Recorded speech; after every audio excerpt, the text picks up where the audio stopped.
Page 47, the gift to be simple.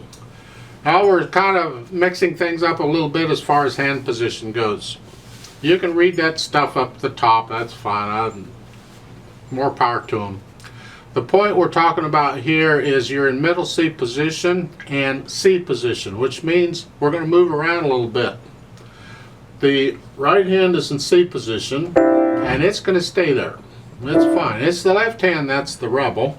It's going to start out up here in middle C position. But if you look at the last measure of the first line, you have a C chord. You have to move down here. Well, you got rests, so you got time to move down. So you can do, I usually move down about 1 beat before I need to be there. So it's like the last 2 eighth notes in that measure before it. During that, I would move down. But you can move down anytime you want. The idea is move there and have it there before you need to play the note if possible. And in this piece it is possible because you have rests. Sometimes you have to move and play immediately and that's a little harder. We'll get there. So at the beginning when I'm starting this, by the way, the rhythm, we're starting on beat 4. So the first full measure is 1 and 2 and 1 and 2 and 3 and 4 and 1 and 2 and 3 and that's the rhythm. I want to get this moving here. So it's the first full measure here, 1 and 2. And after, while I'm playing these eighth notes, I'm going to move down. I can't do all of this and talk at the same time. So the first line would be this way.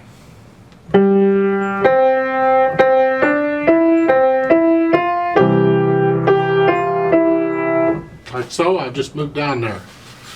Then in the second line you have to move back because you're here at the first measure of the second line, and then when you get to the second measure you got rests in the, or you would have rest, the left hand isn't doing anything, but then you got to come back to play the B in the left hand, that the second finger,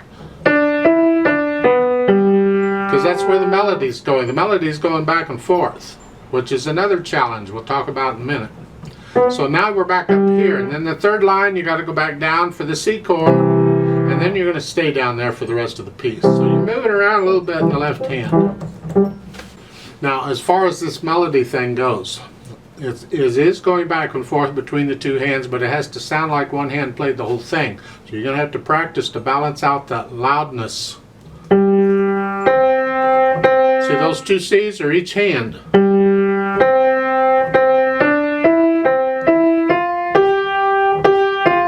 We have phrasing, so you lift up between each phrase, so we get a little silence. The last measure of the first line, like so, and then the second measure of the second line.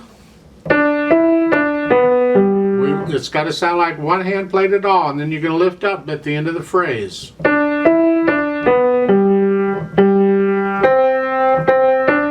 So all the way through it. The chords are soft. Now it has a pickup beat, so 4/4 time we're coming in on beat 4. So it's like 4 and 1 and 2 and 3, and you got eighth notes all over the place. So you can count those. Hopefully the eighth notes are not causing you a problem. It starts out soft. You decide what soft is. And then you have that crescendo. Doesn't tell you how loud to get. I wouldn't get loud in this. This is a gentle piece. You might go up to medium soft or medium loud, just get a little bit louder, but you have to plan it out because you got all these eighth notes. But what I generally do is, in this situation, is I would take each beat and make each beat just a hair louder, not each note. So it's like the soft, a little bit louder now. And that's the melody. Keep the left hand soft. Stay there until the second measure of the second line. Now you're coming back down. Just a little, I'd do it by beat. It's just a little softer. By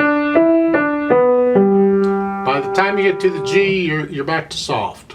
And then the third line is like the first line, and the fourth line is similar. Well, let's do the fourth line. Here you're sort of loud. And then the last measure, each note is going to be a little softer. Now there's a note at the bottom, or not at the bottom, but the last line, the first measure, it says second time retardando. There's a repeat sign at the end, so we're going to play it twice. So after we've repeated it, then we're going to slow it down. So the first time we play through it, it doesn't slow down, you just keep going. The fermata at the end there, you just hold that out. Just hang on a little longer. There's no set time for it. When I play with a metronome, I just double the value. So I'm going to hold that for 2 counts instead of 1 each time. Both times we play it, because remember it's repeated, we play it twice. Now it says moderately slow. Not sure what moderately slow is, but there's plenty of recordings on this. If you look up the Aaron Copland piece where you'll hear this melody and you get an idea of how fast it might go. There are words to this. They don't have it in this book, but there are words.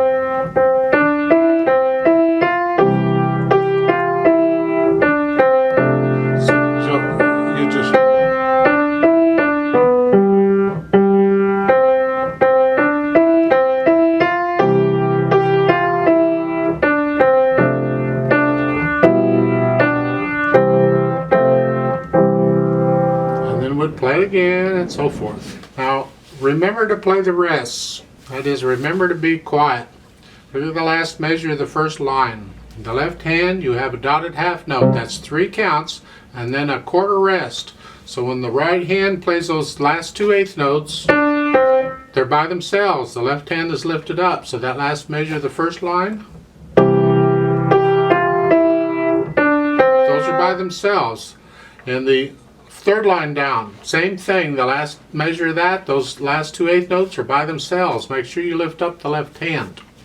So I'd like to try this with you very slowly, just to check the notes and the rhythms and have you play it along with me. I'm going to give us 3 counts and we'll come in, and we are going to do it twice because it's repeated.